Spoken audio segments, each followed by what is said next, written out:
Il y a 8 ans déjà, j'ai réalisé cette première série de vidéos pour vous aider à sortir du tourbillon de vos vies, occupant votre esprit en permanence, ne laissant plus la moindre place aux questions essentielles.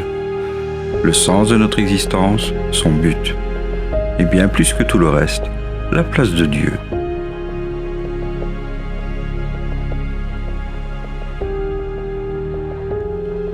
Les distractions sont partout et accessibles à chaque instant, nous harcelant, jusqu'à nous voler notre temps, séries en streaming, jeux vidéo, publicités créant des désirs que nous n'avions pas, les destinations de nos futures vacances, le luxe inaccessible faisant naître l'envie et les frustrations, jusqu'à la colère et parfois la violence, le vol, le meurtre. Le plus ironique, c'est que l'on se prive pour obtenir de quoi se perdre encore plus.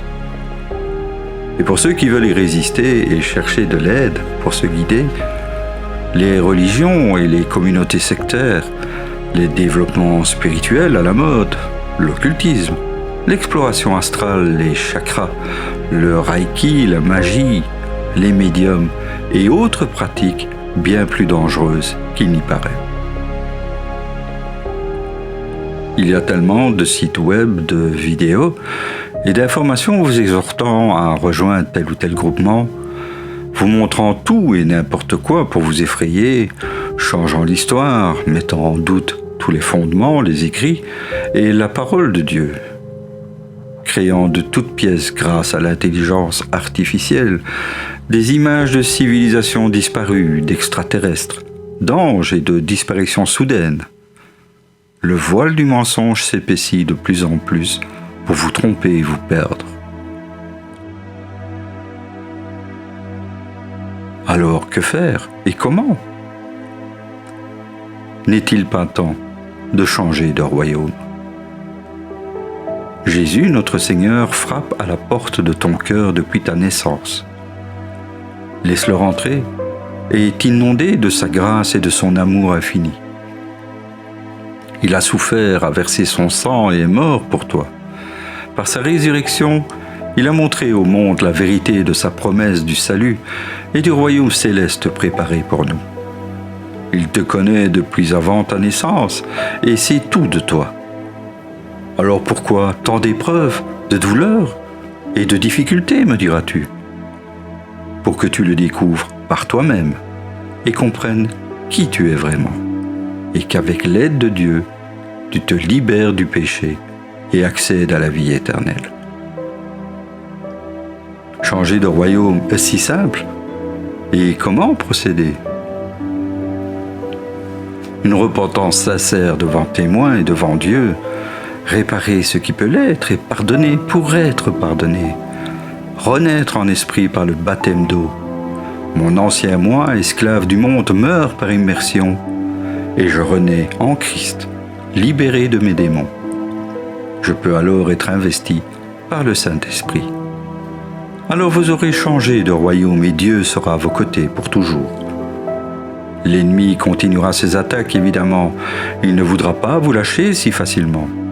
Mais par le saint nom de notre Seigneur Jésus et par le pouvoir du Saint-Esprit qui sera en vous, vous aurez autorité sur lui et pourrez briser son pouvoir. Et cela changera tout. Vous serez devenu un disciple du Christ et ferez partie de son Église, qui n'a jamais été un bâtiment rempli d'idoles et de symboles. Mais gardez-vous des nombreuses congrégations religieuses ou non, qui pratiquent le baptême d'eau sans une vraie repentance, comme un passage initiatique vide de sens. Cela ne sert malheureusement à rien.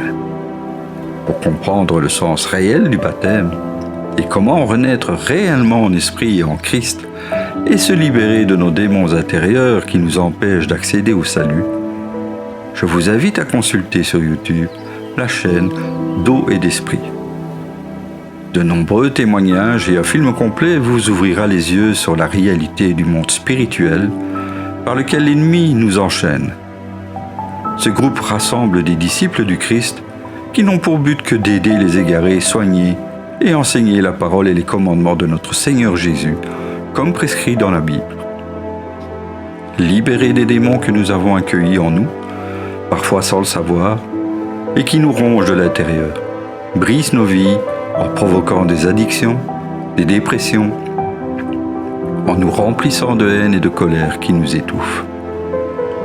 Peu importe à quel point tu as mal agi, peu importe combien de péchés tu as commis, Dieu t'aime. Dieu n'est pas seulement un Dieu de jugement, il est aussi un Dieu d'amour, mais il est aussi un Dieu de miséricorde et de pardon. Il veut te pardonner. Il tend sa main de miséricorde à chacun de vous.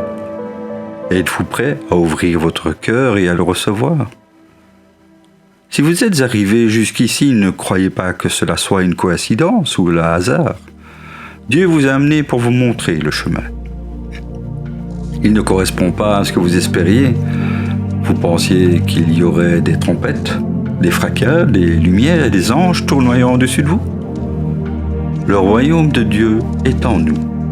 Et notre Seigneur Jésus est venu pour nous aider à le trouver et nous libérer du péché, en marchant à nos côtés et en prêchant de village en ville, simplement et avec un amour infini. Il est venu accomplir la loi et les prophéties, annonçant sa venue et sa messianité.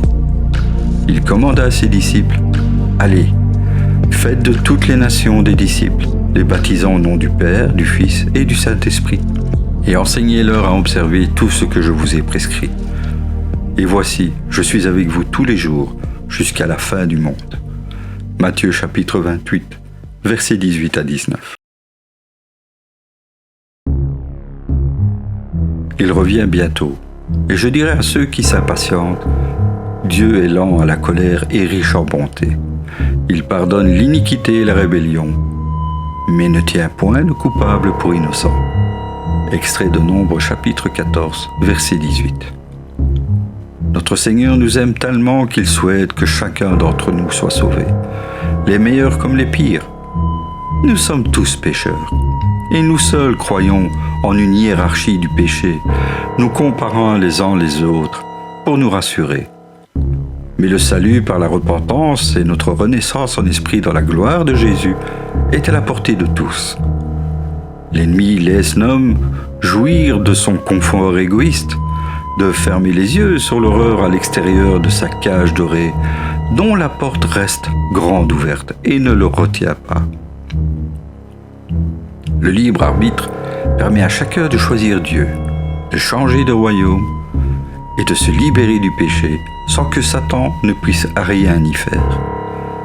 Alors, il les distrait, les divertit, les corrompt moralement et physiquement, les noie dans d'obscurs désirs, déviances, jouissances honteuses ou simplement par l'abondance sans limite, les succès professionnels ou autres, les flatteries, la gloire, le pouvoir et l'argent. Et lorsqu'à ton dernier souffle, la porte se referme, il est trop tard. Les plus arrogants diraient, eh bien, attendons la fin pour y croire. Profitons de tout sans limite et sans remords, on verra ça plus tard. Mais Dieu lit en leur cœur et connaît leurs mensonges. Et qui peut, à part Dieu, connaître l'instant de notre mort? Serez-vous capable de vous repentir sincèrement après une vie de défiance à Dieu? En aurez-vous l'occasion? Le temps?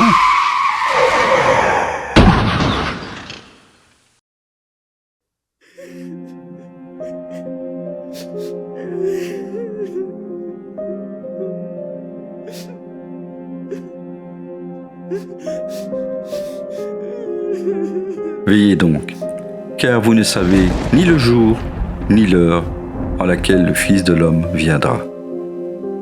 Mais sachez ceci, si un père de famille savait à quelle heure de la nuit le larron doit venir, il veillerait et ne laisserait point percer sa maison. Matthieu chapitre 24, versets 42 à 43. Le retour de notre Seigneur, son second avènement, a longtemps été annoncé. Dans l'Apocalypse de Saint Jean, les événements à venir sont énumérés de manière symbolique.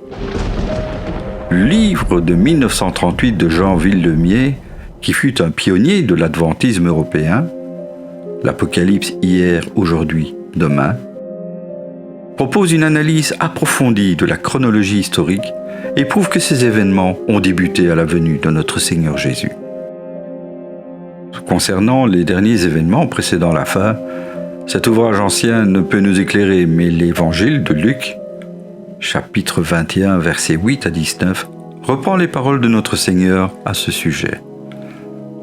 Ils lui demandèrent, « Maître, quand cela arrivera-t-il et à quel signe connaîtra-t-on que ces choses vont arriver ?» Jésus répondit, « Prenez garde que vous ne soyez séduits, car plusieurs viendront en mon nom, disant, « C'est moi », et le temps approche. Ne les suivez pas.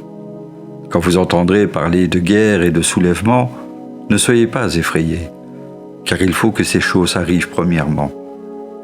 Mais ce ne sera pas encore la fin. Alors il leur dit, « Une nation s'élèvera contre une nation, et un royaume contre un royaume. Il y aura de grands tremblements de terre, et en divers lieux des pestes et des famines. Il y aura des phénomènes terribles et des grands signes dans le ciel. Mais avant tout cela, on mettra la main sur vous, et l'on vous persécutera. On vous livrera aux synagogues, on vous jettera en prison, on vous mènera devant des rois et devant des gouverneurs à cause de mon nom. Cela vous arrivera pour que vous serviez de témoignage. Mettez-vous donc dans l'esprit de ne pas préméditer votre défense, car je vous donnerai une bouche et une sagesse à laquelle tous vos adversaires ne pourront résister ou contredire. Vous serez livrés même par vos parents, par vos frères, par vos proches et par vos amis. Et ils feront mourir plusieurs d'entre vous. Vous serez haïs de tous à cause de mon nom. Mais il ne se perdra pas un cheveu de votre tête. Par votre persévérance, vous sauverez vos âmes. Il n'est pas difficile à notre époque, où l'information est présente partout et à tout instant, de constater que ces événements sont une réalité depuis des années et que l'époque est de loin la plus perverse, la plus immorale, la plus cruelle et la plus horrible de toute l'humanité. Bien caché derrière le voile lisse de la science, de la technologie et de la pseudo-tolérance, tout n'est plus qu'apparence cachant l'innommable vérité que tant préfèrent ne pas voir. C'est comme continuer à faire la fête en ignorant que le bâtiment commence à brûler. Ne vous conformez pas au siècle présent, mais soyez transformés par le renouvellement de l'intelligence, afin que vous discerniez quelle est la volonté de Dieu, ce qui est bon, agréable et parfait. Romains chapitre 12, verset 3. Que ceux qui ont des yeux pour voir, voient. Que ceux qui ont des oreilles pour entendre, entendent. Dieu ne peut que vous montrer le chemin. À vous de l'emprunter. Quand je marche dans la vallée de l'ombre de la mort, je ne crains aucun mal, car tu es avec moi. Psaume chapitre 23, verset 4. Remettre ce choix à plus tard ou ne pas faire de choix ne sera pas toujours possible. Si ma démarche permet de ne sauver qu'une seule âme, je remercie le Seigneur de m'avoir permis de participer à sa gloire. Libre à chacun de la refuser ou de l'ignorer. Soyez tous abondamment bénis. Amen.